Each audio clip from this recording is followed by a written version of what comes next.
नमस्कार। मैं संकल्प फाउंडेशन के तरफ से आप सभी का तहे दिल से स्वागत करता हूँ। भगवान। आज के इस वेबिनार को शुरू करने के पहले हमारे एनजीओ के बारे में एक 2 मिनट में जानकारी रखना चाहूँगा। हमारा एनजीओ पिछले 13 सालों में महाराष्ट्र के बाहर भी ऑनलाइन और ऑफलाइन मोड में काम कर रहा है। हमारा मुख्य जो तत्व है महात्मा गांधी जी का गो टू विलेजेस की चलो देहाती के ओर, और दूसरा तत्व जो हमें स्वामी विवेकानंद और रामकृष्ण परमहंस जी इनसे सीखे हैं कि शिव भावे जीव सेवा, इस तत्व से हमारा एनजीओ काम करता है। पिछले 13 सालों में रूरल डेवलपमेंट, वाटर कंजर्वेशन, इसके अलावा हेल्थ, एजुकेशन, एनवायरनमेंट, ऐसे अलग अलग सब्जेक्ट के ऊपर हमारा एनजीओ काम कर रहा है।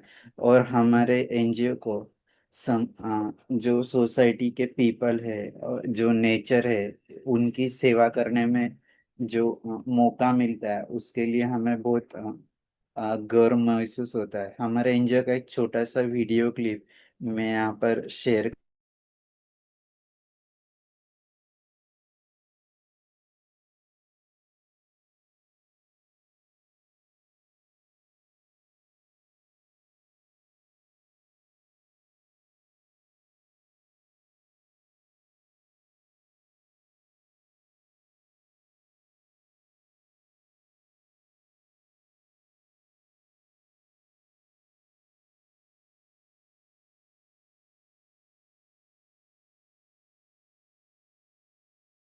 निर्माणों के पावन युग में हम चरित्र निर्माण न भूलें।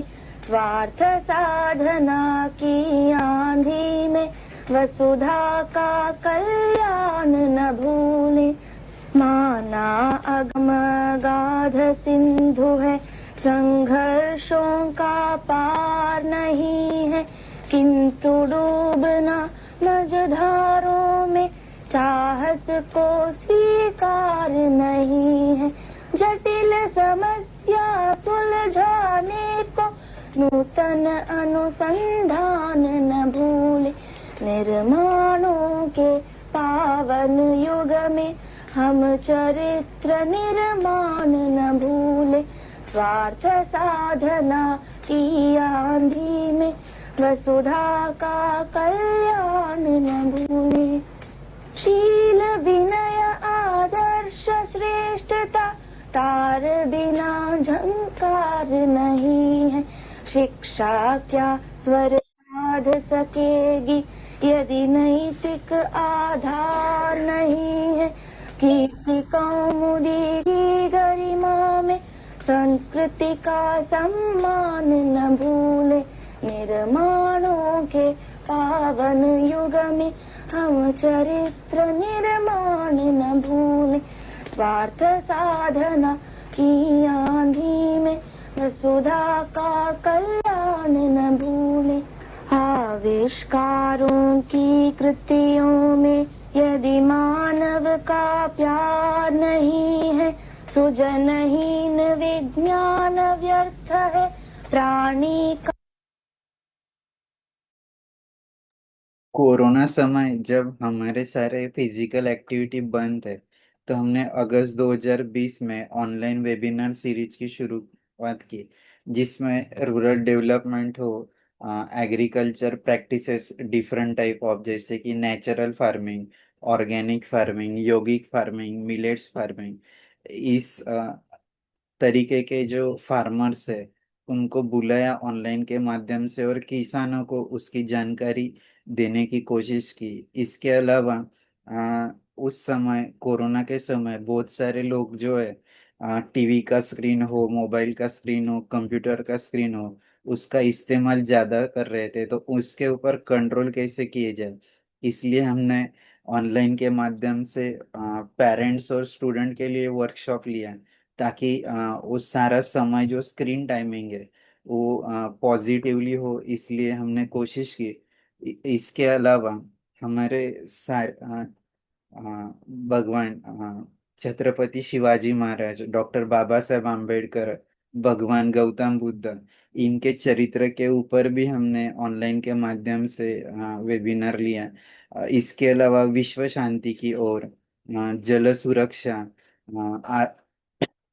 इसके अलावा हेल्थ, ऐसे टॉपिक के ऊपर भी हमने वेबिनार लिया। आज हम जिस वेबिनार सीरीज के लिए यहाँ पर आए हैं, संवाद सारथी, उसका बैकग्राउंड रखना चाहूँगा। जब हमारे भारत का अमृत महोत्सवी स्वतंत्रता दिन था, 15 अगस्त 2022 को इस वेबिनार सीरीज की शुरुआत की। इसका मकसद था कि जो भी विकलांग लोग हैं, उनके जीवन में रोज ही बहुत बड़े चैलेंजेस रहते हैं, संघर्ष रहता है। तो वो अपना सारी कमियां ढूंढ के उसके ऊपर कैसे जी पाते हैं, अपना जो भी जीवन है उसको बैलेंसिंग कैसे करते हैं। जब वो अपने एजुकेशन सिस्टम में हो, अपने सोसाइटी में हो, अपने करियर में हो, वो खुद को समाज के साथ और लोगों के साथ कैसे मैनेज कर लेते हैं, ये सब जानने के लिए हमने ये वेबिनार सीरीज की शुरुआत की। जब 15 अगस्त 2022 को शुरू किया था, तब ऐसे पता नहीं था कि हम इस मुकाम तक पहुंचेंगे, कि आज हम लगभग पिछले 45 मंथ से, महीनों से इस वेबिनार को चला रहे, हर हफ्ते सोमवार को रात 8 बजे। आज तक महाराष्ट्र के 36 में से 30 जिलों के महानुभाव आ चुके हैं। इसके अलावा भारत और नेपाल, दो देशों के महानुभाव आए हैं। महाराष्ट्र के अलावा कर्नाटका, पंजाब, उत्तराखंड, उत्तर प्रदेश, जम्मू कश्मीर, गोवा, न्यू दिल्ली, यहाँ से भी महानुभाव जुड़े। और जब वो सब बातें रखते हैं, जो भी महानुभाव यहाँ पर आते हैं, वो तो उनके क्षेत्र में मास्टर ब्लास्टर है। हमें उनसे हर बार नई चीज सुनने को मिलती है, और सीखने को भी मिलती है। और ऑनलाइन के माध्यम से लोगों तक उनका जो बेस्ट प्रैक्टिसेस है, उनके जीवन का जो भी मूल्य है, उनके जीवन की जो दिशा है, वो लोगों तक पहुंचाने का हमें मौका मिलता है। और आज इस मुकाम तक पहुंचे, और हमारे लिए तो ये आज सौभाग्य की बात है कि हमारे आप 175 वेबिनार में पद्मश्री से सम्मानित उमा शंकर जी हमारे साथ जुड़े। और मैं ज्यादा वक्त न लेते हुए उनका परिचय करने के लिए मीनल दीदी को कहता हूँ। मीनल जी। धन्यवाद विशाल दादा।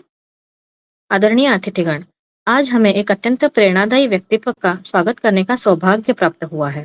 माननीय श्री उमाशंकर पांडे जी, जो जल संरक्षण और सामुदायिक जल सशक्तिकरण के क्षेत्र में देश भर में एक प्रख्यात नाम है। पद्मश्री से सम्मानित श्री पांडेय जी उत्तर प्रदेश के बुंदेलखंड क्षेत्र के जखनी गांव से है।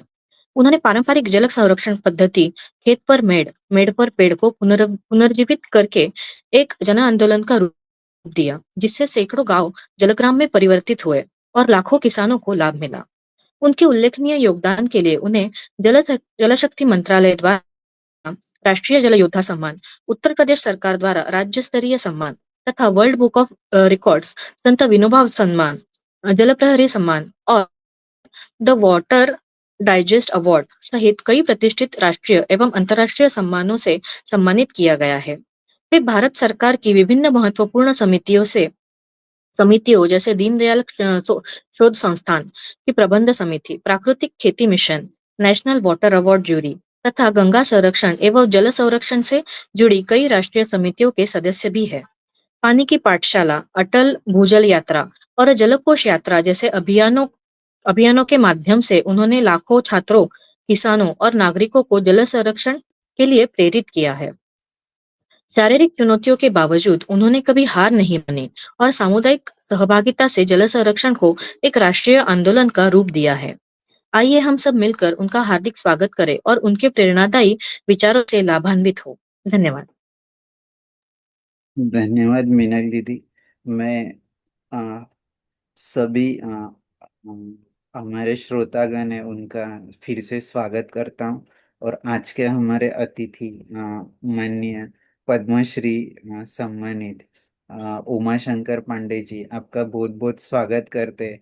और आज आपसे आपकी पूरी जीवन कहानी हम सुनना चाहेंगे, और हमारे लिए नहीं तो सारे लोगों के लिए आप प्रेरणा स्थान हो। और आज हम यहाँ से जरूर आपसे नई सीख लेकर जाएंगे। बहुत बहुत स्वागत है सर। बहुत बहुत धन्यवाद परमादरणीय विशाल सुनकुल जी, माननीय मीना जी, जो भी हमारे साथ आज 175 वार्ता का ये अवसर है। एक लंबा समय तक आपने काम किया है। मेरी ओर से सबको बधाई, शुभकामनाएं। आप लगातार अच्छे प्रयासों में लगे हैं और आज का जो विषय है वो विकलांगता को लेकर के है।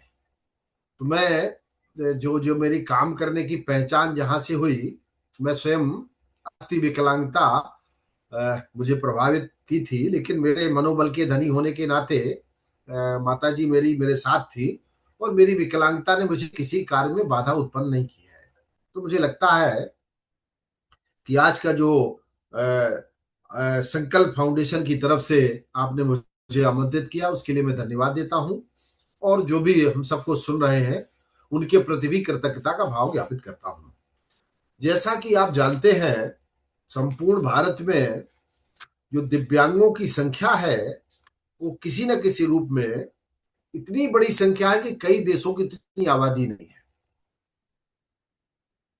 और आपको जानते ही होंगे, आप इस दिशा में काम कर रहे हैं, लगभग 5 करोड़ दिव्यांग व्यक्ति हमारे यहाँ 4 प्रकार की विकलांगता से ग्रसित है और लगभग 1 करोड़ व्यक्ति मानसिक रूप से दवाइयां ले रहा है। हमको उनको भी विकलांगता की श्रेणी मानना होगा। 6 करोड़ 140 करोड़ की आबादी में 6 करोड़ विकलांगता, और प्रत्येक वर्ष 10 लाख एक्सीडेंट होते हैं जिनके हाथ नहीं होते या पैर नहीं होते या हाथ पैर कट जाते हैं। ऐसा मैंने पढ़ा है। बहुत सारी चीजें अखबार में आती हैं, सरकार की रिपोर्ट में आती है, बहुत सारी रिपोर्ट में नहीं आती है। अब उनके कल्याण के लिए काम क्या करना है, वो सरकार की योजनाएं चल रही हैं, आप सब काम कर रहे हैं। मैंने जब इस दिशा में प्रयास शुरू किया था तो उस समय एक डिपार्टमेंट हुआ करते था, उसका नाम था लंगड़ों लूड़ों का डिपार्टमेंट। ये मैं आपको 50 वर्ष पहले की बात बताता हूं। फिर कुछ नहीं होता था, फिर अपाहिज संस्थान नाम बना, उसका अपाहिज बना, फिर उसका नाम आया, थोड़ा समय लोग लगे तो समाज कल्याण विभाग के अंतर्गत एक छोटा सा विभाग होता था। सरकार ने कोई उनके लिए आरक्षण भी नहीं दिया था, कोई उनके लिए सुविधाएं भी नहीं थी। इस संबंध में बहुत दूर तक जाऊंगा तो समय लगेगा, लेकिन 1995 में 94 में हमने एक आंदोलन शुरू किया था दिल्ली में, जंतर मंतर में। मैंने 75 दिन धरना दिया था और एक एक्ट पास हुआ था, विकलांग अधिनियम 1995। उसका तब नाम आया था विकलांग। और सीताराम केसरी साहब समाज कल्याण के मंत्री थे। महाराष्ट्र के ही भूतेश्वर सालवे साहब शिवसेना के सांसद थे, उन्होंने निजी विधेयक रखा था पार्लियामेंट के अंदर। ये एक्ट पास हुआ। एक्ट में कोई एक वोट इनके एक्ट के खिलाफ नहीं था। ये करते करते फिर मैंने इसके लिए काम शुरू किया। यहां पर आया, उत्तर प्रदेश में एक आंदोलन खड़ा किया, तो वहां पर मेरा काफी संघर्ष रहा और देश का पहला राज्य उत्तर प्रदेश हुआ जहां विकलांग कल्याण विभाग बना। पूरे भारत में पहला राज्य था। जैसे जल शक्ति का पहला हमने यहाँ उत्तर प्रदेश में जल शक्ति मंत्रालय बना, ऐसे विकलांग कल्याण पहले बना था, फिर तो अन्य राज्यों में भी बन गए हैं। वहां तत्कालीन मुख्यमंत्री थी मायावती जी, और मायावती जी से के सामने मैंने प्रार्थना की कि विकलांगों का एक विभाग बनना चाहिए। नसीम जैदी साहब समाज कल्याण के सेक्रेटरी थे, बाद में वो निर्वाचन आयुक्त और चेयरमैन इलेक्शन कमिश्नर बने। अच्छा सपोर्ट मिला मुझे। रामपाल जी समाज कल्याण मंत्री थे उत्तर प्रदेश में, सबने मेरा सपोर्ट किया और विकलांग कल्याण विभाग बना। उत्तर प्रदेश का मैं पहला दिव्यांग विश्वविद्यालय, विकलांग विश्वविद्यालय भी मेरी कल्पना थी। जैसे ही मेरी कल्पना है कि दुनिया का पहला जल विश्वविद्यालय बनना चाहिए, वाटर म्यूजियम बनना चाहिए, वाटर लाइब्रेरी बननी चाहिए। ऐसी मेरी कल्पना थी दिव्यांग विश्वविद्यालय बनाने की। जगदू रामभद्राचार्य जो ब्लाइंड है, उनसे मेरे रिश्ते थे, चित्रकूट में आना जाना था, उनसे सामने प्रस्ताव रखा, मैं काम कर रहा था, उन्होंने उसमें पूरा जोर लगाया और पैसा लगाया और दिव्यांग विश्वविद्यालय चित्रकूट में बना। अब तो सरकारी गवर्नमेंट का हो गया, राजकीय विश्वविद्यालय हो गया है। एक तो ये इस तरफ मेरा प्रयास था थोड़ा। दूसरा प्रयास वो गिलहरी की भूमिका थी मेरी। फिर मुझे एक उत्तर प्रदेश में विकलांगों का ट्रेनिंग सेंटर बनना था। ये 4 इंस्टीट्यूशन बने थे खटक में अस्थि विकलांगों के लिए, कलकत्ता में, इधर अली वर्जंग मुंबई में बहरों के लिए बना था, मानसिक के लिए कटक में बना था, ब्लाइंड के लिए देहरादून में बना था। ये काम देहरादून में ब्रेल का तो पुराना काम चल रहा था। ब्लाइंड एसोसिएशन लंबे समय से संघर्ष कर रही थी, उसने काम भी बहुत किया है। सबने अपनी अपनी जगह काम किया है। एक छोटी सी हमारी गिलहरी की भूमिका थी। इसके बाद उत्तर प्रदेश में एक विकलांगों के लिए इंस्टीट्यूट बना, भीमराव अम्बेडकर कानपुर में बना। ये उस समय मुख्यमंत्री जी ने बनाया, वो भी एक काम अच्छा हुआ। फिर मेरे उत्तर प्रदेश में मैंने बसों के लिए फ्री करने के लिए निवेदन किया, वो फ्री बस हो गई आने जाने के लिए। सभी विश्वविद्यालयों में 3% का उनका रिजर्वेशन हुआ कि इनको प्रवेश में आरक्षण मिलना चाहिए। एक और हमने काम कराया कि कोई अगर दिव्यांगों के नाम से प्रॉपर्टी खरीदी जाती है विकलांगों के नाम से, तो उसमें इनकम जो लगता है, रजिस्ट्री शुल्क लगती है, वो हमने एक माफ कराई। उनके नाम से, दिव्यांगों के नाम से होना चाहिए। उसको कुछ भी खरीदते हैं, प्रॉपर्टी बनाते हैं, तो उसमें मिला। फिर एक पेंशन के लिए हमने निवेदन किया, एक पेंशन भी मिलना बड़ी पैमाने पर हुई। एक दुकान निर्माण योजना भी बनी, विकलांगों का एक बैंक बना, विकलांग वित्त विकास निगम 1000 करोड़ का, नेशनल ट्रस्ट बना 100 करोड़ का। ये सबके प्रयास थे, कहीं लीडरशिप थी, कहीं कुछ था, ये काम हुआ, अच्छा काम हुआ देश में। फिर मैंने 3% नौकरियों में आरक्षण के लिए हाई कोर्ट प्रयाग में एक रिट करी। ये 1967 में मेरा प्रयास था। तब आरक्षण था, 2% था, लेकिन उसको स्थायीकरण नहीं था। भारत सरकार ने एक आदेश जारी किया था, लेकिन वो सहानुभूतिपूर्वक था, कोई गजट नोटिफिकेशन नहीं हुआ था 3% का। हाई कोर्ट प्रयाग ने उसको, मार्कंडे काटजू साहब थे और जस्टिस मुरारी साहब की बेंच ने हमको सुना और हमको अलाउ किया। उस समय 70,000 स्पेशल बीटीसी टीचरों की नियुक्ति थी। तो कृपा ये हुई कि 2100 दिव्यांगों को उसमें टीचर बनने का अवसर मिला प्रदेश में। एक बड़ा काम हो गया। ऐसा करते करते फिर बहुत सारे काम शुरू हुए। विकलांग, राष्ट्रीय विकलांग आयोग बना, शायद आपको याद होगा। वो जब ये सीताराम अपने आए थे, सत्यनारायण जटिया जी, मेनका गांधी जी समाज कल्याण की मिनिस्टर थी। ये इस बीच में बड़ा काम हुआ और नेशनल कमेटियां बनी, बहुत बहुत आरसीआई बनी, रिजर्वेशन काउंसिल ऑफ इंडिया बनी। ये सब दिव्यांगों के लिए बड़े काम हुए। बहुत कुछ होने की जरूरत भी है, अभी उतना नहीं बना हुआ है। एशिया लेवल का हमारे यहाँ कानपुर में लिम सेंटर है, एलएमको कहते हैं उसको, उससे कैंप कराए, सर्टिफिकेट बनवाने का काम शुरू किया। अब तो 16 प्रकार की विकलांगता हो गई है। वो हालांकि मैं उससे सहमत नहीं हूं, पर ठीक है, सरकार का जो नियम है वो करेंगे, अपनी जो है ठीक है। और एक कार्ड, यूनिक आईडी कार्ड भी बना के, भाई चलो इस कार्ड से पहचान बनेगी। उसमें भी दिक्कत हो रही, रेलवे के डॉक्टर अभी कंसेशन में परेशान करते हैं, कहीं कोई परेशान करता है। अलग से विकलांगों का जो रेलवे में बोगी लगवाई गई थी, उसमें तमाम ऐसे लोग बैठते, दिव्यांगों को उसका लाभ ही नहीं मिल पाता है। खैर, इस पर काम करने की जरूरत है। ये तो बात हो गई। अच्छी संस्थाएं काम कर रही हैं, कोई ट्रेनिंग करा रही है, कोई स्कूल खोल के काम कर रही है, कोई स्किल कर रही है। इस देश में स्वैच्छिक संस्थाएं, आपका जो संकल्प जैसे संस्थान है, अच्छा काम करते हैं। मैं इनकी जितनी प्रशंसा करूं वो कम। लगातार 175 दिन समय तक आप लगातार रहा है, ये सराहनीय प्रयास है। क्योंकि मैं, दिव्यांगता मुझसे रही है, मेरा विषय है। पानी वाला बाद में बना, पहले मैं चूंकि दिव्यांगता भोग करके आया था। अगर मैं अपनी दिव्यांगता के बारे में बताऊंगा तो लोग उसको, इतना संघर्ष जीवन में बहुत कम होगा। मैं मनोबल का धनी था, और मनोबल का धनी होने के नाते मैंने बड़े बड़े लोगों के इतिहास को पढ़ा था और बड़ी बड़ी किताबें, साहित्य और दिव्यांगता को मैंने जाना था। शायद आप सब जानते होंगे कि फ्रैंकलिन रूजवेल्ट व्हील चेयर पर चलते थे और उन्होंने संयुक्त राष्ट्र संघ की स्थापना की थी। 25 साल तक अमेरिका का राष्ट्रपति रहा। दिव्यांगों में प्रतिभा की कोई कमी नहीं होती है। जब प्रभु कुछ अंग लेता है तो बदले में दूसरे अंग में उसको ताकत दे देता है। एक तो ये रहा। एक बात ये रही। दूसरी, मेरे बगल में मेरे आदर्श के रूप में देखता था, रीवा में एक व्यक्ति थे, ब्लाइंड थे दोनों आंखों से। वो मेंबर ऑफ पार्लियामेंट का चुनाव लड़े, महाराज रीवा को हराया उन्होंने। यमुना प्रसाद शास्त्री उनका नाम था। महाराज रीवा को चुनाव हरा दिया पार्लियामेंट में, दोनों आंखों से ब्लाइंड। फिर महारानी को भी चुनाव हराया। 2 बार वहां से लोकसभा के लिए चुने गए, ब्लाइंड थे। हमको लगता था कि यार ब्लाइंडिज्म एक दिव्यांग के लिए बड़ा काम, मॉडल थे हमारे बीच में। उनको सुना। सूरदास जी को तो हम सब जानते हैं। मलिक मोहम्मद जैसी को भी आप जानते होंगे, वो भी आंख से वो थे। वृद्धानंद को आप जानते होंगे, पढ़ा ही होगा आपने शब्द उनके बारे में। अष्टावक्र को तो आप जानते ही होंगे उनके बारे में, क्या जनक के गुरु थे और क्या उन्होंने शिक्षा दी थी कि जब पहला अकाल जो पड़ा था, सूखा पड़ा था, जनक के राज्य में ही पड़ा था, तो खुद उन्होंने हल चला करके पहले सूखे को दूर किया था। तो वो इसके बाद आप समझेंगे कोई भी देवता जो देवता है, अगर आप मान लीजिए विष्णु भगवान की बात करें तो विष्णु भगवान के 4 हाथ हैं। ब्रह्मा जी की बात करें वो भी दिव्यांग है, सर। शंकर जी की बात करें तो 3 नेत्री हैं। हनुमान जी की बात करें तो भी दिव्यांग है। शनि महाराज की बात करें तो भी दिव्यांग है। देवियों की बात करें तो ये देव भी दिव्यांगता का मतलब था विशिष्ट ज्ञान का।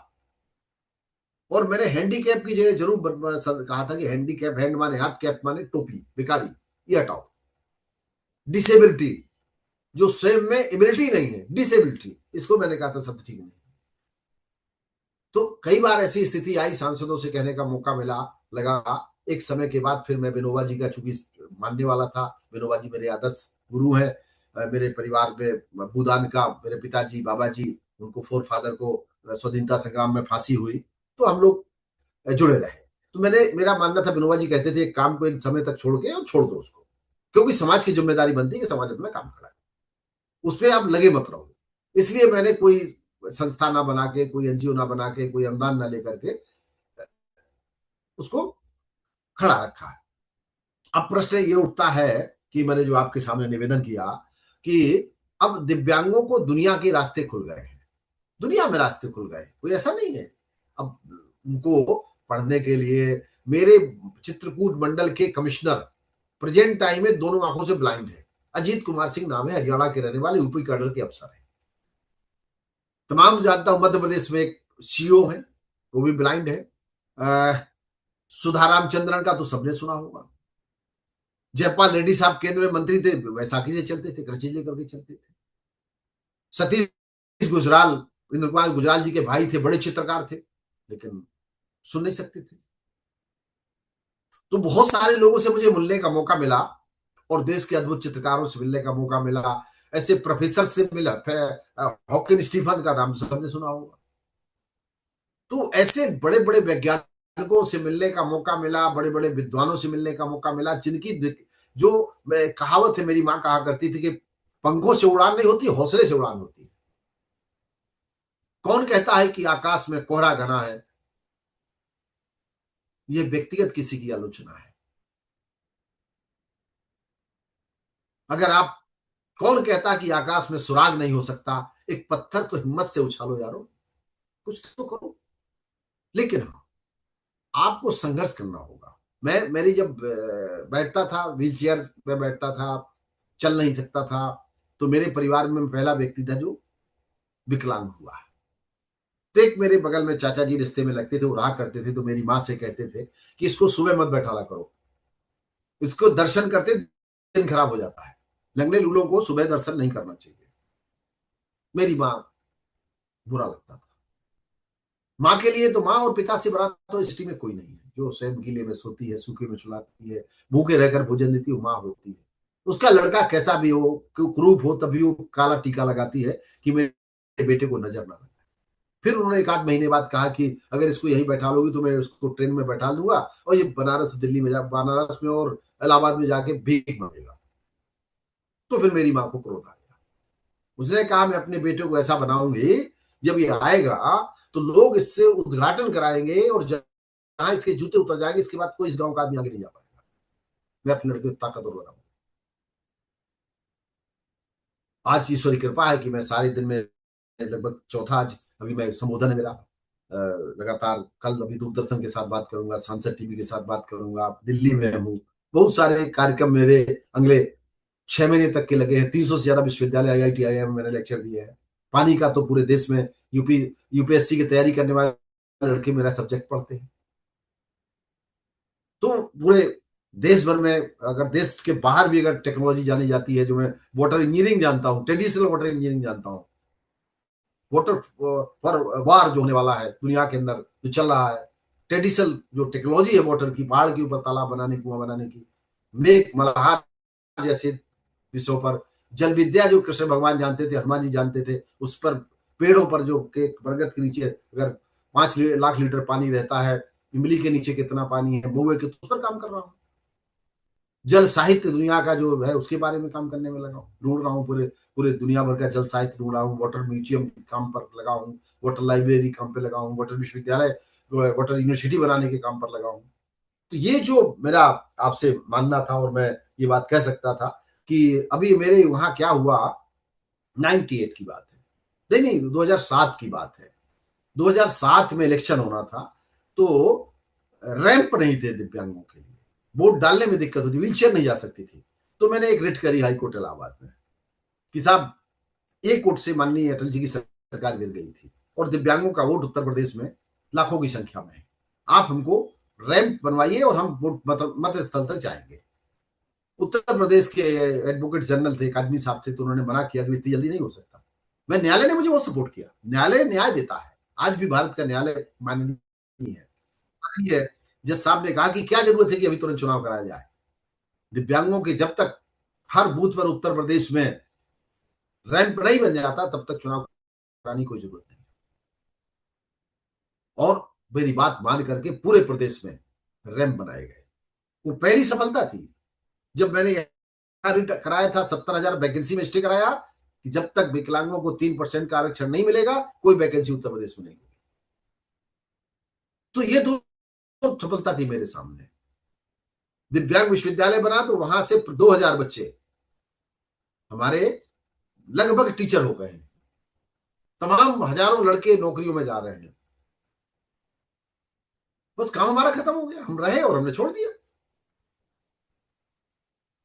तो ये जो काम हुए, बड़े काम हुए, एक ये हुए। दूसरे, दिव्यांगों को किसी के सहारे नहीं रहना चाहिए। मैंने किसी से हाथ नहीं फैलाया, कोई आज तक मैं सर्टिफिकेट लेके आरक्षण कराने नहीं गया कि मुझे ट्रेन पे जाना है और दिव्यांग हूं और मैं कैलीपर लगाता हूँ, राड पड़ा है मेरे पास और मैं दिव्यांगता की श्रेणी में खड़ा हूं। नहीं, कोई सरकार की किसी योजना का लाभ मैंने नहीं लिया।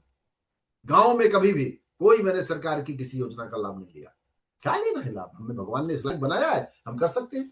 लोग लेक्चर कराते हैं, बुलाते हैं, देश भर में लोग बुलाते हैं मेरा लेक्चर। अब मुझे अपने घमंड में नहीं कहना चाहिए, लेकिन कहना चाहिए कि मेरे लेक्चर के लिए लोग देश भर में बड़ी बड़ी संस्थाएं ढूंढती हैं। पिछले में 20 दिन से अपने घर नहीं जा पाया।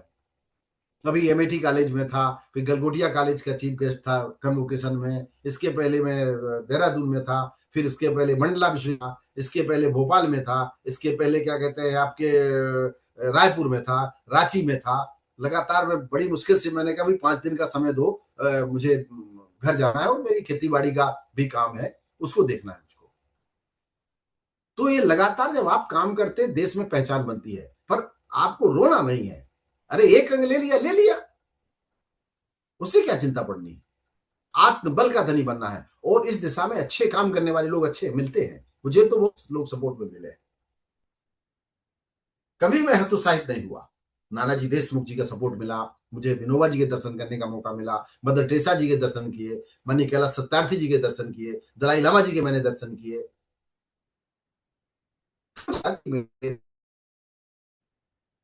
लेकिन दिव्यांगों को एक मेरी जरूर कहूंगा, जब मेरी शादी हुई, मेरी पत्नी मेरे साथ रहती, सज्जन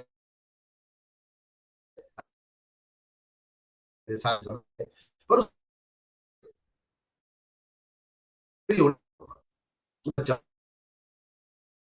बात थी। और कहती थी बिल्कुल जी, बहुत सारी भ्रांतियां हैं और उस भ्रांति को मानसिक ज्यादा है। तो मैंने उसके चिंता करते हुए चल रही चलने मैंने कहा, एक दिन उसने मुझे बताया कि मेरी सहेलियां ऐसा कह रही थी। मैंने कहा आज कोई ताकत खुद बना के कोई भी लड़का इसका हाथ मत पकड़ो।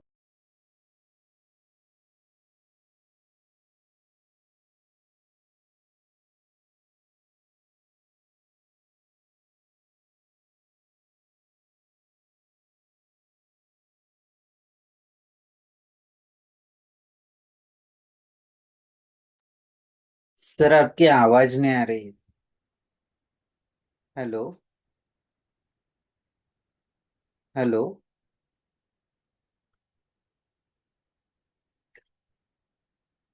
सर आपकी आवाज नहीं आ रही।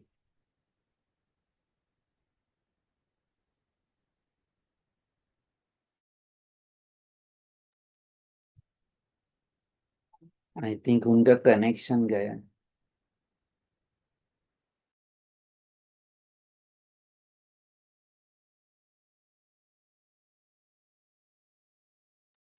भांसे सर आवाज येतोय तुम्हाला?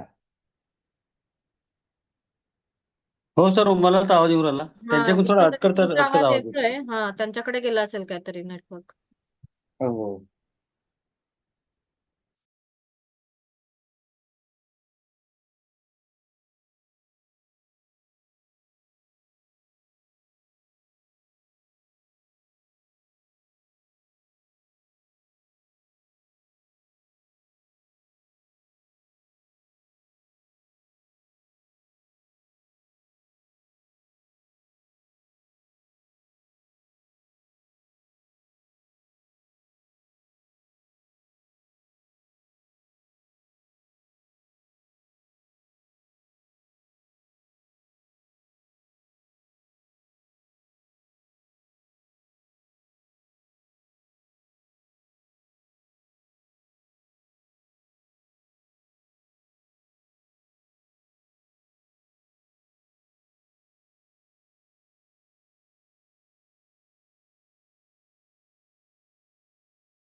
जॉईन करता येते 2 मिनिटात, काहीतरी टेक्निकल इश्यू आहे. ओके चालेल.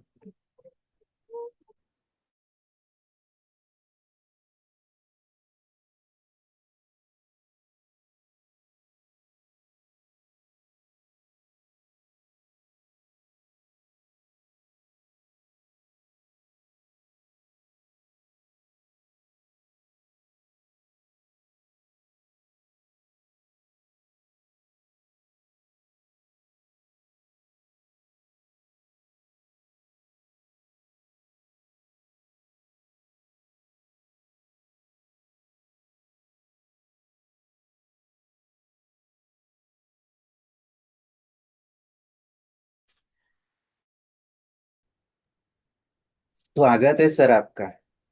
जी जी, कुछ नेटवर्किंग प्रॉब्लम थे, वो ठीक हो हाँ गया। हाँ. आवाज आ रही है मेरी? यस यस, लो आ गई यार. है हाँ. सोनकुल जी, हाँ, आ विशाल गई जी। आ गई. आ गई आ अच्छा, गई. जी जी जी। तो मैं निवेदन कर रहा था कि अब परिस्थिति दिव्यांगों को इस विषय पर जरूर दिमाग में रखना चाहिए अपने, कि हमको कोई सही सकता है, पर इस समर में तो हमें ही अकेले संघर्ष करना है। और दिव्यांगों ने समाज को एक नई दिशा दी है, नया दर्शन दिया है और समाज में पूजनीय बने हैं। हम किसी पर आश्रित न रहें। इस देश में हमारे सनातन में योग्यता की पूजा होती है। अष्टावक्र 8 जगह से टेढ़े थे और उनकी गीता, जो अष्टावक्र गीता है, उसको जो पढ़ने वाले लोग हैं बहुत कम उनके सार को समझ सकते हैं, लेकिन अष्टावक्र गीता अद्भुत गीता है। हमने अभी राजनीतिक आरक्षण में एक बात कर रहा हूं मैं कि भाई दिव्यांगों को राजनीतिक आरक्षण मिलना चाहिए। वो पार्लियामेंट जाए, विधान परिषद जाए, विधानसभा जाए, ये भी मैं प्रयास है, तुम्हें आरक्षण मिलना चाहिए, क्यों नहीं मिलना चाहिए? उनकी राजनीतिक भागीदारी होनी चाहिए। लेकिन चूंकि विषय मेरा थोड़ा जल संरक्षण की तरफ चला गया है, और मेरे मन में है कि कुछ ऐसी जनहित याचिकाएं दायर करनी चाहिए जिसमें उनको राजनीतिक हस्तक्षेप हो। उत्तर प्रदेश में तो दिव्यांग के बच्चे को भी स्कॉलरशिप मिलती है। दिव्यांग के बच्चे अगर किसी स्कूल में पढ़ता है तो उसको स्कॉलरशिप मिलती है। हम कहते हैं कि दिव्यांग अपनी थ्री व्हीलर चलाता है तो उसको पेट्रोल डीजल मिलना चाहिए फ्री में। हॉस्टल में रहने की जगह मिलनी चाहिए, स्कूल में अच्छा मिलना चाहिए, डिग्री कॉलेज में अच्छी व्यवस्था हो, विश्वविद्यालय में अच्छी व्यवस्था हो, रैंप हो, अवरोध वातावरण हो, उसके लिए और कानून बनने चाहिए। साथ में उसको नौकरी अगर नहीं मिलती है तो स्किल में उसको ऐसे पद होने चाहिए, थाने में बैठता है तो मुंशी बन के बैठो, थाने में उसकी नियुक्ति होनी चाहिए। मेरे तो सरकार को 154 डिपार्टमेंट में कहां कहां दिव्यांग व्हील चेयर में बैठ के, कुर्सी में बैठ के काम कर सकता है। हम नहीं कहते कि आप बॉर्डर पे उसको फौज में बनाओ भेजो, लेकिन हम जहां बैठ के काम हो सकता है वहां तो बैठने में कोई दिक्कत नहीं है। दिव्यांग विधायक क्यों नहीं बन सकता? दिव्यांग एमपी क्यों नहीं बन सकता? राज्यसभा क्यों नहीं जा सकता? थाने में क्यों मुंशी बनकर के बैठ के रोजनामचा नहीं लिख सकता? लिख सकता। आप उनको रखिए, उनको अवसर तो दीजिए। हम जब किसी को अवसर देंगे तब हमें पता चलेगा कि इसकी क्षमता क्या है। हमको अवसर मिला काम करने का तो हमने अपनी क्षमता रखी। तो विशाल जी, किसी का कोई प्रश्न है तो आप मुझे बताएं, फिर प्रश्न के साथ में अपनी बात भी कहता रहूं, कुछ भी शुरू करिए। कोई बहन भाई कुछ कोई पूछना चाहे तो उस पर अच्छा लगता है। हाँ सर, मेरा तो पहला, जैसे कि आपने कहा कि आप का मुझे सिर्फ एक ही बात पता थी कि आप जल में बहुत अच्छा कार्य करते हो, लेकिन आज आपको सुन के ये पता चला कि आपने इतना बड़ा कार्य ऑलरेडी करके रखा है, जिसका बेसमेंट जैसे फाउंडेशन रहता है ना, वैसे करके रखा है विकलांगों के लिए। तो बहुत बहुत सैल्यूट आपके कार्य को। तो आपके नहीं नहीं, ये पूरे तो ईश्वर जीवन। कराता है। हाँ, ईश्वर कराता है, व्यक्ति नहीं करता है। मन में था ये कि मैं इस ये काम, उस जमाने में विकलांग होना, लंगड़ा लूला होना, अंधा होना, ये बड़ा दुर्भाग्य माना जाता था। आज से 60 वर्ष पहले माँ बाप के का फल माना, कुकर्मों का फल माना जाता था। आज तो कहीं हो सकते हैं, गाड़ी से जाइए 5 मिनट में एक्सीडेंट हो सकता है, आंखें की रोशनी जा सकती है, मोबाइल देखते रहिए कहीं ऐसी वायरस आ जाए आंखों की रोशनी चली गई, कब आपकी सुन की क्षमता खत्म हो जाए, कब दिमाग खराब हो जाए। तो लेकिन हम लोग तो वो देख करके आए हैं। मैं तो उन सारी चीजों को देख करके आया हूं। मैंने सरकारी बिल्डिंगों में अवरोध मुक्त वातावरण, रैंप बनवाए थे दिल्ली में, सारी धरना दिया, इंडिया गेट पे धरना दिया, जंतर मंतर में धरना दिया, कई बार गांधी जी के आश्रम में धरना दिया, अपने बांदा से दिल्ली तक ट्राईसाइकिल में 100 दिव्यांगों को लेकर के दिल्ली आया हूं। राष्ट्रपति से मिला, उपराष्ट्रपति से मिला, सोनिया जी से मिला, और मैं संघर्ष करता रहा। कभी मैंने इस बात के लिए नहीं कहा कि मुझे उसके लिए कुछ मिले। मेरा धर्म था, मेरा काम था, ईश्वर ने मुझे इस लायक भेजा था। उस समय वो जरूरत थी, अब जल की जरूरत है, तो मैं पिछले जल पे काम कर रहा हूं। मेरे साथ के लोग थे उस जमाने में जब हम काम करते थे, 80 में विकलांग दशक मनाया था इंदिरा जी ने। मेरा विषय विकलांगता ही था, मेरा मूल विषय। मैं काम करना चाहता था देश में दिव्यांगों के लिए। जब मैंने एक विश्वविद्यालय बना दिया, रिसर्च सेंटर बना दिया, एक लाइब्रेरी बना दी, दुनिया भर का साहित्य इकट्ठा कर दिया, पूरे 100 टीचर, अब उनका काम वो करें। जो कुछ है काम पकड़ा दो, चल दो, खत्म। आने वाले काम को मुझे 4 साल और करना है। 4 साल के बाद बस विश्राम। एक कुछ किताबें हो जाए, कुछ साहित्य हो जाए, देश भर में कुछ हमारे जैसे, हम कब तक काम करेंगे? हम कम से कम 100 200 400 जल योद्धा तैयार कर दें, वो लोग अपने काम को बढ़ाए। भारत सरकार की ग्रांट कमीशन का मेंबर रहा, भारत सेंट्रल कमेटियों का मेंबर रहा, नेशनल ट्रस्ट का मेंबर रहा, अपना सुझाव दिया, काम दिया, किसको ग्रांट मिलनी है भैया दो, जो करना वो करो आप। अभी भी हमको हमारे सेंट्रल मिनिस्टर मेरे बगल के से सांसद है, आदरणीय डॉक्टर बीरेन जी, टीकमगढ़ से मेंबर ऑफ पार्लियामेंट है, सेंट्रल मिनिस्टर है, कैबिनेट के मिनिस्टर है। हमसे कई बार कहा कि आपको कुछ कमेटी में आना है, आरसीआई में आना है, चेयरमैन बना दिया जाए। मेरे को कुछ भी नहीं करना भाई। विकलांग आयुक्त, मैंने कहा नहीं नहीं, कुछ भी नहीं, कोई सरकारी पद नहीं लेना है। कई लोगों ने हमसे कहा नहीं, कोई पद नहीं लेना, क्या करना पद लेकर के।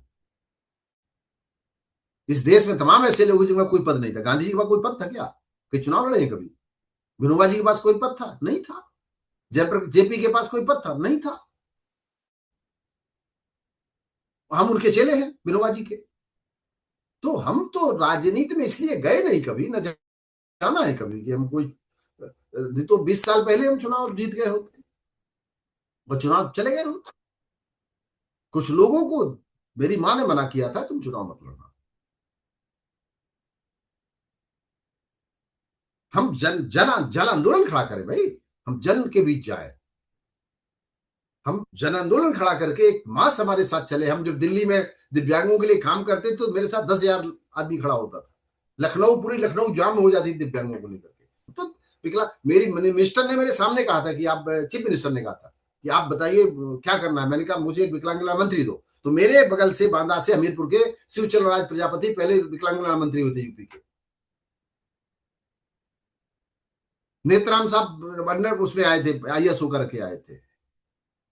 तो ये तो नसीम जैदी साहब ने खड़े होकर के मेरा सपोर्ट किया था। आरएस लाखा साहब थे हमारे यहाँ पर। तो रमेश चंद्रा साहब मेरे यहाँ, वो सब रिटायर होके बड़े ब्यूरोक्रेट्स होके चले गए। कोई कमीशन बनता था दिव्यांगों की, कोई बात दिल्ली दरबार में होती तो मुझे बुलाया जाता था। राजपुरेशन में जब भी चर्चा हुई दिव्यांगता को लेकर के, बुलाया जाता था। एक समय था, समय के बाद फिर मनोबल के धनी नाम की कुछ हम लोग सोच रहे थे कि भारत में ऐसे दिव्यांग जिन्होंने कुछ अलग करके किया हो, किताब आनी चाहिए थी। मेरे मन में था कि मनोबल के धनी कुछ एक किताब आनी चाहिए थी, और भारत के 100 या 50 दिव्यांग ऐसे छांटे जाने चाहिए थे जिन्होंने अपने कार्य से कुछ समाज में प्रभाव डाला है। पर वो काम नहीं कर पाया मैं, चूंकि मैं चला गया दूसरे सेक्टर में। मेरे यहाँ मालगाड़ी से पानी आने लगा, लोग पलायन होकर जाने लगे। तो फिर मैंने सोचा कि अब इस दिशा में काम करना है, यहां से मालगाड़ी से धान गेहूं भेजना है। हो गया। तो ये काम अच्छा काम है, आप अच्छा काम कर रहे हैं, आपका फाउंडेशन अच्छा काम कर रहा है, हमारी सब बहनें अच्छा काम कर रही हैं। लेकिन ये बहुत संवेदनशील विषय है, इसमें बहुत गंभीर रह करके लंबे समय तक काम करने की जरूरत होती है। एक ब्लाइंड व्यक्ति का विश्वास जीतना बड़ा कठिन काम होता है। एक व्यक्ति जब लोग हंसते हैं उसको देख करके, तो उसके मनोबल लाना बड़ा कठिन काम होता है। एक व्यक्ति जो सुन ही नहीं सकता, एक व्यक्ति देख नहीं सकता, एक बोल नहीं सकता, एक चल नहीं सकता, एक दिन आंखों में पट्टी बांध के व्यक्ति चले तो पता चलेगा कि ब्लाइंडनेस क्या होती है। हमने उस सबको देखा है और उससे निकल के ऊपर आए हैं, एक आइकॉन बने हैं। मैं ब्रांड एम्बेसडर था इलेक्शन कमीशन की तरफ से डिसेबिलिटी के लिए। लेकिन आप क्या थे वो छोड़ देना चाहिए, आगे क्या करने वाले ये महत्वपूर्ण है। क्योंकि अगर हम पीछे बताते रहेंगे तो आगे काम नहीं कर पाएंगे। ऐसा मेरी मां कहती थी। मुझे जब पहली बार 1999 में अवार्ड मिला, सूरज भान साहब मेरे यहाँ गवर्नर थे, राम प्रकाश जी मुख्यमंत्री थे। 28 साल पहले की बात बता रहा हूं। तो मेरी मां ने कहा कि सम्मान एक मीठा जहर है, कम पिया करो प्रशंसा, और इसको टांग दो, सर पे मत रखो। अगर ये अंत हो तो रख लो, और आगे जाना हो तो उसको छोड़ दो। ये मत बताते फिरो कि मुझे गवर्नर अवार्ड मिला है। तो उनकी कृपा थी, आगे जाने का मौका मिला और पद्म सम्मान तक जाने का मौका मिला। तो अच्छे गाइड मिल जाए, अच्छा टीचर मिल जाए, अच्छे सहयोगी मिल जाए, अच्छे, मैं मित्रों के मामले में बहुत धनी हूं। मुझे कहीं जाना होता है, कुछ भी करना होता है तो मेरे मित्र तैयार रहते हैं। मुझे अगर अभी मैं कहूं मुझे बॉम्बे जाना है तो एक मित्र को फोन करूंगा, भाई मुझे बॉम्बे जाना है। अच्छा ठीक है, काहे से जाना है, ट्रेन प्लेन बता दें, सुविधा देख लो किससे ठीक रहेगा। मेरे आने की व्यवस्था, जाने की व्यवस्था, टिकट की व्यवस्था, मुझे कहाँ रुकना है, वो सब चिंता उनका है। किससे मिलना है, अपॉइंटमेंट तय कर देंगे। तो ये जो होते हैं, ये विश्वास के साथ होते हैं। कल मैं पर्यावरण गतिविधियों की चर्चा कर रहा था। राष्ट्रीय स्वयंसेवक संघ के राष्ट्रीय समिति की बैठक थी गौतम बुद्ध विश्वविद्यालय में। 3 दिवसीय कार्यशाला थी कल। और मैं यही बात अपनी कहने मैंने उन सब कहा। महाराष्ट्र के साथियों ने अच्छा प्रयोग किया था, पेड़ों को लेकर के, पर्यावरण की पाठशाला को लेकर के, पानी पाठशाला को लेकर के, पेड़ लगाने की बात को लेकर के, पानी बचाने की, जलवायु के लेकर के, सब सारी चर्चा हुई। तो हमको सबको राष्ट्र हमें देता है सब कुछ, हम भी तो कुछ देना सीखे। 17 साल का राम प्रसाद बिस्मिल बलिदान हुआ देश के लिए। 18 साल का अशफाकुल्लाह बलिदान हुआ देश के लिए। 21 वर्ष का भगत सिंह बलिदान हुआ देश के लिए। 24 वर्ष की लक्ष्मीबाई बलिदान हुई देश के लिए। 26 साल का मंगल पांडे बलिदान हुआ देश के लिए। शिवाजी का देखिए, शिवाजी को शिवाजी बनाने वाली मां थी। देख कितना संघर्ष किया उन्होंने, कितनी लड़ाई लड़ी। हम, हमारा देश पहले, हमारी मां कहती थी नेशन इज फर्स्ट, देश पहले, हम बाद में हैं। हम नहीं रहेंगे 10 साल 20 साल के बाद, 30 साल के बाद, नहीं, देश रहेगा, रहना भी चाहिए। दिव्यांगता एक पार्ट है छोटा सा, क्योंकि अब तो दिव्यांगता खत्म हो गई। पोलियो, उस जमाने में पोलियो बहुत होता था, और पोलियो को लेकर के मैं आंदोलन किया करता था। सौभाग्य से मुझे अमिताभ बच्चन जी जब ब्रांड एम्बेसडर हुए, वर्ल्ड उसमें हेल्थ ऑर्गेनाइजेशन ने कार्यक्रम चलाया, पोलियो मुक्त भारत अभियान चलाया, तो राहुल बजाज जी, उनसे मुझे मिलने का मौका मिला। एक उम्र होती है, एक उम्र में अच्छा काम होता है। अगर आप काम करते 50 वर्ष के नीचे तक, अच्छा उत्साह रहता है काम करने में, बोलने में, बात करने में, चलने में, फिरने में, सोचने में। फिर इसके बाद थोड़ा उम्र का पड़ाव ऐसा होता है कि व्यक्ति थोड़ा समेटना शुरू कर देता है। अब 10 कार्यक्रम आते हैं, नहीं जा सकते हैं, लेकिन नई पौध तैयार करनी पड़ेगी। हमने अपने पीछे तैयार किए लड़के। दिव्यांगता में काम करने वाली तमाम संस्थाओं को मैंने खड़ा कराया। फतेहपुर में खड़ा कराया, कानपुर में खड़ा कराया, दिल्ली में खड़ा कराया, भोपाल में खड़ा कराया, उज्जैन में खड़ा कराया, बहुत सारी संस्थाएं खड़ी कराई। किसी में सदस्य नहीं बना, एक पैसे का, रेड का सोसाइटी को छोड़कर। दिव्यांग विश्वविद्यालय के बोर्ड में सेक्रेटरी रहा, छोड़ा। तो एक, हम सबको मिलकर के इस दिशा में काम करना है। मेरा कोई बहुत बड़ा काम नहीं है, छोटा सा काम था, जिम्मेदारी थी, उस समय जरूरत थी, करना था। पोलियो खत्म हो गया तो लोग, अच्छा विटामिन मिलने लगा, माताओं को भी अच्छा उनको पोषण मिलने लगा, तो कुपोषित बच्चे नहीं हो रहे हैं। तो जो पर मिनट 20 बच्चे पैदा होते थे, उसमें से 5 बच्चे चले जाते थे, भगवान के यहाँ चले जाते थे। हर गांव में मैं देखता था कोई ना कोई पैदाइशी कुछ ना कुछ कमी बच्चे में होती थी, क्योंकि माँ को पोषण नहीं मिलता था। अब तो बहुत सारी चीजें हो गई हैं, विटामिन मिलने, लेकिन जहर आ गया जो खेती में। हमारे जमाने में खाद नहीं था, अब ये जो केमिकल आ गया, 4 lakh ton, 4 crore ton urea, 3 crore ton DAP, 1 crore ton potash, फल सब्जी सब रसायन हो गया। सब रसायन मुक्त हमको करना है, नहीं तो दिव्यांगता बढ़ेगी। हाँ, एक बात जरूर कह के अपनी बात को थोड़ा अभी विराम देने की कोशिश करूंगा। इस दुनिया में सबसे बड़ा नशा है मोबाइल का नशा। 8-8 घंटे, 10-10 घंटे बच्चे बूढ़े मोबाइल पर लगे, और ये आने वाले 10 साल में मानसिक विकलांगता तय करेंगे। लोगों को नींद पूरी नहीं होगी, जब नींद नहीं होगी तो भूख नहीं लगेगी, जब भूख नहीं लगेगी तो शरीर टूटेगा, सोचने की क्षमता कम हो जाएगी। 12-12 बजे, 1-1, 2-2 बजे तक बच्चे लगे हैं मोबाइल में। नींद आ गई तो आ गई, नहीं पूरे दिन रात भर कहिए, फिर वो दवाइयां खाते हैं। तो इस दिशा में भी काम करना पड़ेगा, एक कार्यक्रम चलाना पड़ेगा। ऐसा मेरा मानना और समझ है और अनुरोध है। अगर गलत है तो कोई बात नहीं, वापस ले लेंगे अपनी बात को। तो विशाल जी, मुझे लगता है कि कुछ प्रश्न हो, कुछ लोग पूछे तो चर्चा अच्छी रहेगी। जी, धन्यवाद। सर, जैसे कि आपने कहा कि दोनों विषयों पे आपने काम किया, अभी जल के ऊपर काम कर रहे हैं, तो आपके मतलब बचपन से लेके आज तक ऐसा कौन सा मोमेंट है कि जिस मोमेंट को आपको लगा कि ये मेरे लिए खुशी का समय है? ऐसा कौन सा समय था कि जो आप कभी भी भूल नहीं सकते?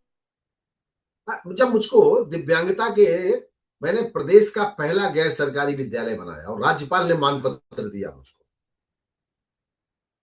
तो वो नहीं भूल सकता मैं कभी। बहुत बढ़िया। अ, आप दूसरा, तो मुझे जब जैसे, पद्म सम्मान मिला वाह, राष्ट्रपति को, यस, और जो लोग हंसते बहुत। थे, कैलीपर पर लगा के चलता था, लोग हंसते थे, तो मुझे लगा कि मेरा मेरा मुझे अनुकरण करेंगे लोग, और मैं एक रोल मॉडल बनूंगा लोगों के सामने, और लोग स्वीकार करेंगे, तो जो हजारों लाखों दिव्यांग हैं उनके सामने एक उदाहरण बनेगा।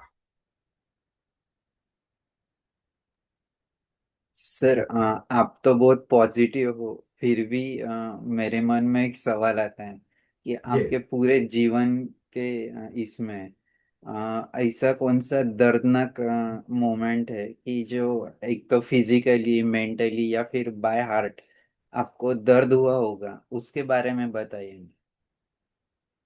आ,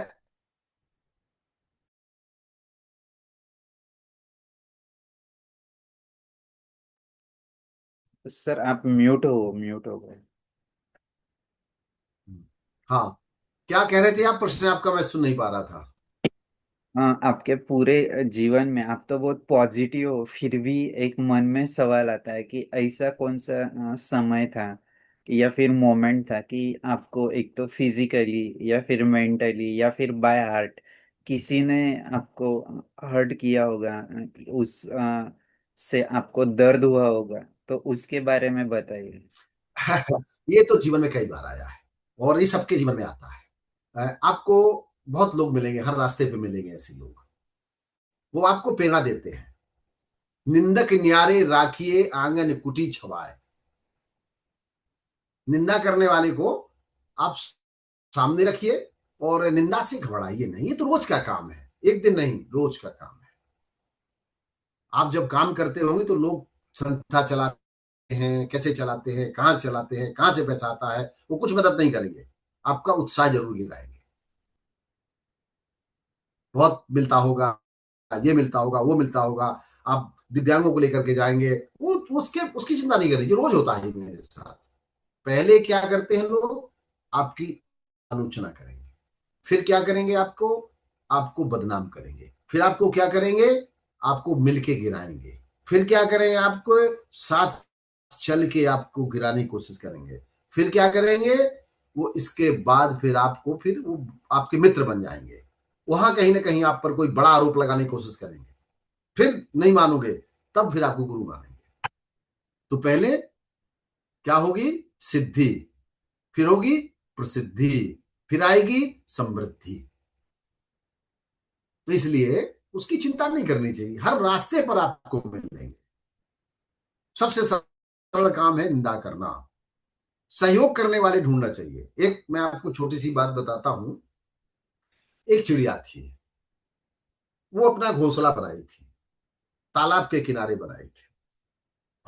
अचानक कौवा ने आके उसके चिड़िया के घोंसले को तोड़ दिया, और उसके अंडे थे वो पानी में, तालाब में गिर गए।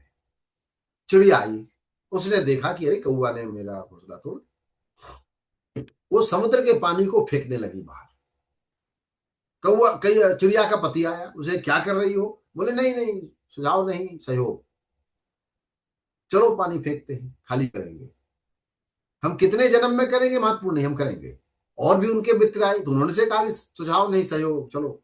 अब सारे पक्षी आते गए और सब पानी में फेंकना शुरू कर दिया। ये बात पहुंची पक्षीराज गरुड़ के पास कि सारे पक्षी कहाँ जा रहे हैं? पूछा, बोले नहीं, वहां जा रहे हैं तालाब में, पानी, तालाब खाली करना। विष्णु भगवान से उन्होंने कहा, महाराज मैं तो जा रहा हूँ। बोले कहा? बोले तालाब खाली करना है। तो विष्णु भगवान ने कहा खाली को बोले महाराज सुझाव नहीं, सहयोग। तो महाराज को विष्णु भगवान को कहीं जाना था, बोले मैं नहीं जाऊंगा लेके आपको, वो काम करने जाऊंगा। तो विष्णु भगवान ने अंततः वो खाली किया और उसके बच्चे बाहर आए। हम जब ऐसे लोगों को ढूंढ लेते हैं, जब हम जंगल में आग लगती है और चिड़िया अपनी चोंच से पानी लाती है और आग को बुझाती है, तो वो इतिहास बनाती है। हमको ऐसा जीवन में बहुत बार आया है और रोज आता है। ऐसा थोड़ी कि आप बहुत सफल हो गए। हम लेक्चर देने जाते हैं, मिलते हैं लोगों के साथ, लोग समझते हैं यार वैज्ञानिकों के, आईआईटीएन के सामने बैठता हूँ, प्रोफेसर के सामने बैठता हूँ, उनकी टेक्नोलॉजी को फेल कर देता हूँ, अपनी टेक्नोलॉजी को सामने प्रमाणित करके दिखाता हूँ। स्वाभाविक रूप से होता है। जिन्होंने लैब पे काम किया है, लैंड पे काम नहीं किया, 100-100 करोड़ के प्रोजेक्ट चलाते हैं, उनको मना करके आता हूं, उनको अच्छा लगता होगा? नहीं लगता होगा। आपको लोग क्यों स्वीकार करेंगे? अगर आप पूरे महाराष्ट्र में काम कर रहे हैं और आप लाखों बच्चों को तैयार कर रहे हैं, तो ना करने वाले तो आपको काम ही नहीं करने देंगे, पर उसकी चिंता थोड़ी करेंगे। किसी की निंदा आलोचना से हाथी चलता रहता है और कुत्ते भूखते रहते हैं, लेकिन कुछ किलोमीटर के बाद वापस आ जाते हैं। उनको इस बात से दिक्कत नहीं, कुत्तों को इस बात से दिक्कत होती है कि इस पे लोग खड़े होकर हाथ क्यों जोड़ रहे हैं, इसके हमारे हाथ क्यों नहीं लोग जोड़ रहे हैं। कुछ लोग गजराज कहते हैं, कुछ लोग गणेश जी कहते हैं, और वो अपना चलता रहता है। तो हमें बचपन से, मैं दिव्यांग था, विकलांग था, मैं झेल करके आया हूं। मैं पॉजिटिव रहता हूं सदैव, कभी नहीं मन में। लोग कार्यक्रम रखते हैं, 100 आदमी होंगे, 5,000 आदमी होंगे, तभी बात कहूंगा, 5 होंगे तभी बात कहूंगा। काम के लिए मेरी बात पहुंच रही है, लेकिन इस बात को जरूर ध्यान रखता हूं कि देश पहले है। अगर हम देश के लिए कुछ कर सके तो हमको करना चाहिए, क्योंकि यहां की हवा पानी हमने लिया है और बदले में प्रकृति कुछ दिया नहीं है। क्या मेरी आवाज आ रही है?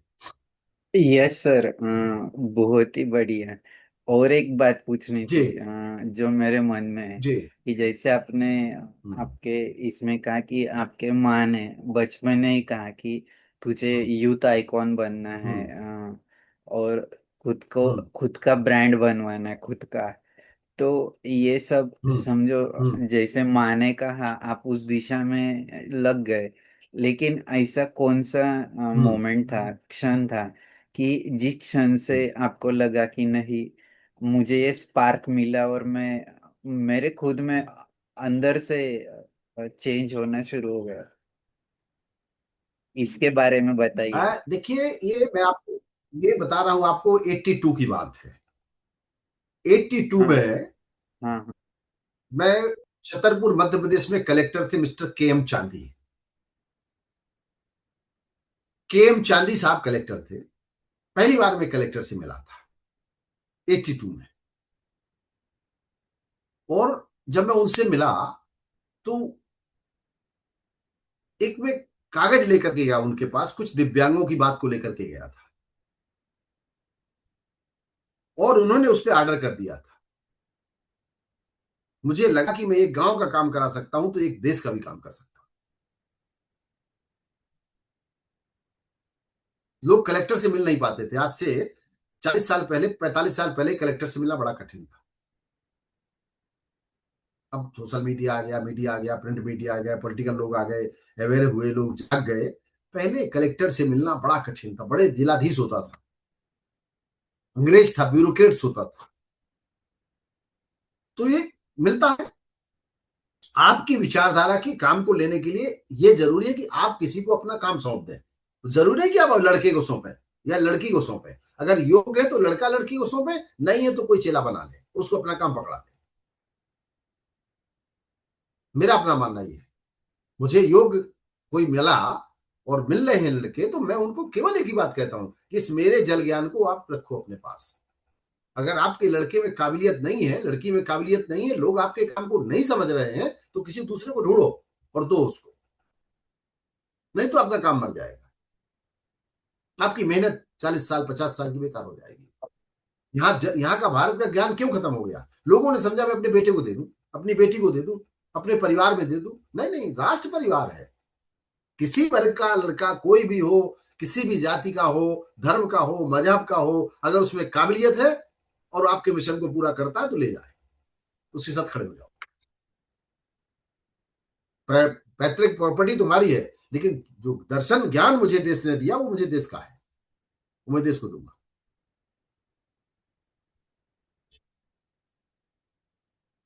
जी सर बहुत बढ़िया, मतलब आपको तो सुनना ही कंटिन्यू रखे, इतना अच्छा आप बातें रख रहे हो। और मैं तो पहली बार आपसे इतना सारा बातें सुन रहा हूँ। पानी के विषय में तो बहुत सुना है आपको, लेकिन इस विषय में आज पहली बार आपसे जो बात सुन रहा हूँ, वो बहुत ही मेरे लिए नहीं, सबके लिए इंस्पायरिंग है। और जो भी लोग ये देख रहे हैं ऑनलाइन के माध्यम से, उन सभी को इससे प्रेरणा मिलेगी। मैं सबसे पहले अशोक भांसे सर, आप अनम्यूट करके बात जी, रखिएगा। नमस्ते सर। नमस्ते नमस्ते जी। मैं अशोक शामराव भांसे, वर्धा, सेवाग्राम वर्धा से हूँ। जी जी जी जी, और बोलिए। पवनार आश्रम भी हमारे पास में ही है। जी जी तो आपसे मैं ये बात रखना चाहता हूँ कि आप पानी पानी पे बहुत सारा काम किए आपने। जी तो अपने भारत देश में हर जगह पे आज प्लास्टिक प्लास्टिक ही प्लास्टिक दिख रहा है, तो उस जी। पे क्या बात चालू चालू है सर? देखिए, मैं बता दूं आपसे, प्लास्टिक, कुछ चीजें सरकार के हाथ में है। हम कितना भी कहें, पानी का बेटा पेड़ है। पेड़ कहाँ होता है? पहाड़ में होता है। पहाड़ किसको पानी देता है? नदी को देता है। नदी पानी कहाँ रखती है? बालू में रखती है, रेत में रखती है। रेत कौन बेचती है? सरकार बेचती है। रेत माफिया होते हैं। पहाड़ खोदने वाले लोग जो रोडें बनाते हैं वो माफिया होते हैं। प्लास्टिक बनाने की फैक्ट्री किसके पास है? प्लास्टिक की जो पॉलीथीन का जो दाना है किसके पास है? सरकार नहीं जानती है। कितने टन दिल्ली में रोज पॉलीथीन जाती है, रोज प्लास्टिक जाती है। हम आप 2 टन 4 टन 6 टन 8 टन इकट्ठा कर लेंगे, उससे कुछ होने वाला नहीं है। कहने के लिए हो सकता है। ये लोग जो नदी में खींच खड़े होकर के फोटो खिंचवाते हैं नदी में, ये फोटो खिंचवा लेने से नदी नहीं साफ हो जानी। तालाब में फोटो खिंचवा लेने से तालाब नहीं साफ हो जाना। कुआं के दीपक रख देने से कुआं साफ नहीं हो जाना। इसके लिए एक जन आंदोलन खड़ा करना पड़ेगा। जल क्रांति, जन क्रांति करनी पड़ेगी। प्लास्टिक मुक्त भारत करना पड़ेगा। झोला लो, अपना झोला लो, अपनी थाली लो। मेरे बैग में थाली और गिलास कटोरी चम्मच रहती है।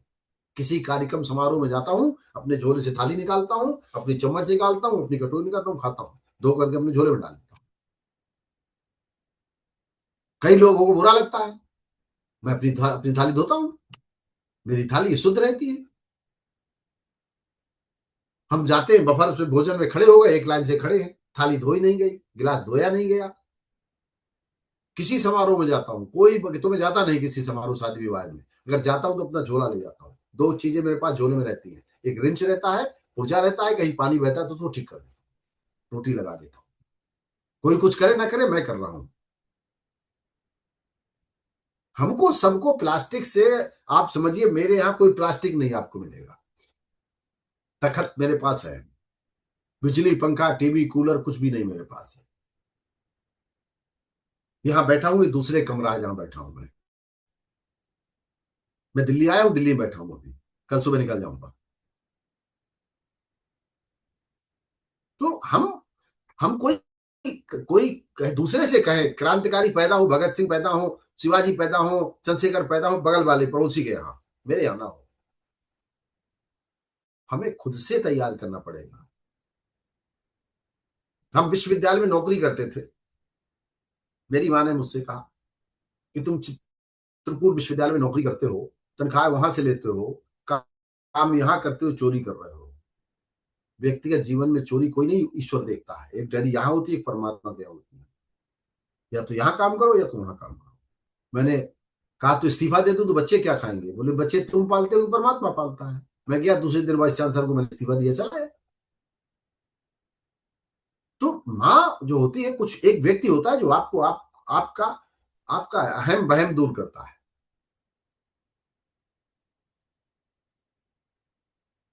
एक एक सड़क बन सकती है 3 महीने में, गडकरी जी बना सकते हैं 200 किलोमीटर। क्या एक नदी, जल शक्ति मंत्री जी 3 महीने में 100 किलोमीटर नहीं साफ हो सकती? क्या एक शहर को प्लास्टिक मुक्त नहीं किया जा सकता? दो तरह की बातें नहीं हो सकती। हम संस्थाओं से चाहते हैं, सामाजिक कार्यकर्ताओं से चाहते हैं कि वो जाए प्लास्टिक उठावे, और नेता लोग जब जाएं तो प्लास्टिक के झंडे लगाओ।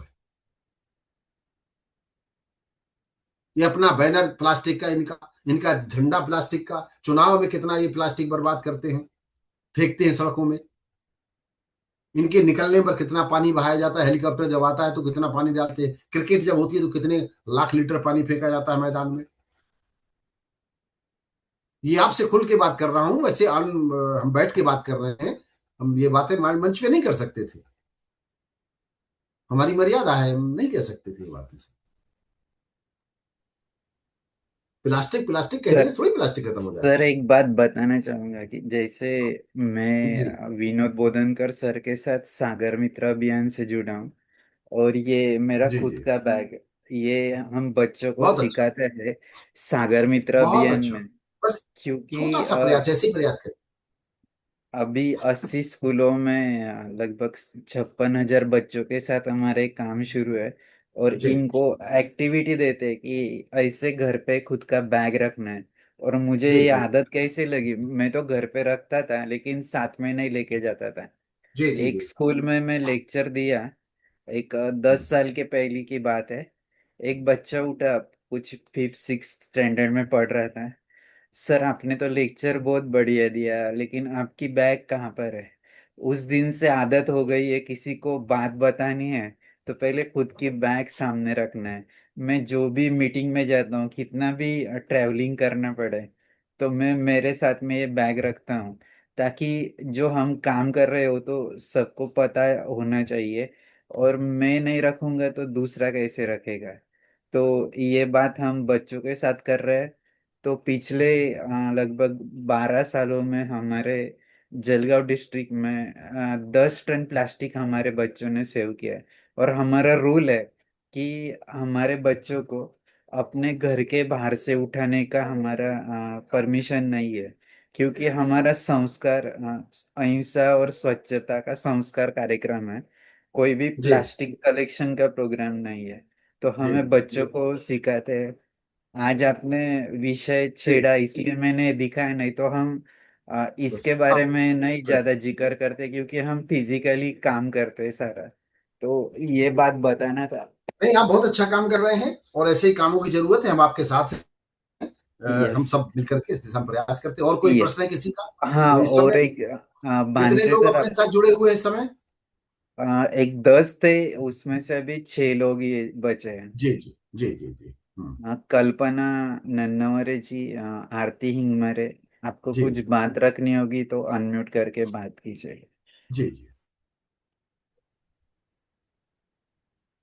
कल्पना नन्नावरे, आरती हिंगमरे। आई थिंक उनको अनम्यूट करने में दिक्कत है कोई। हाँ बोलिए कल्पना मैम।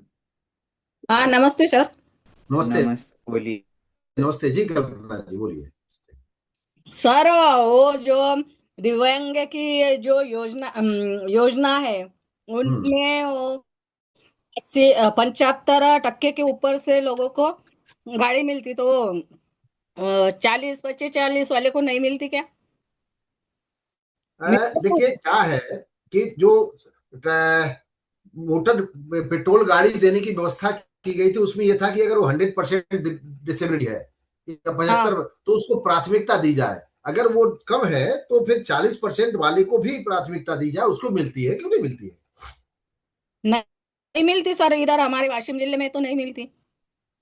नहीं तो इसके लिए वहां के कलेक्टर डीसी को पत्र लिखा जाएगा, विशाल जी हैं, हम लिख देंगे। क्यों नहीं मिलेगी? मिलेगी।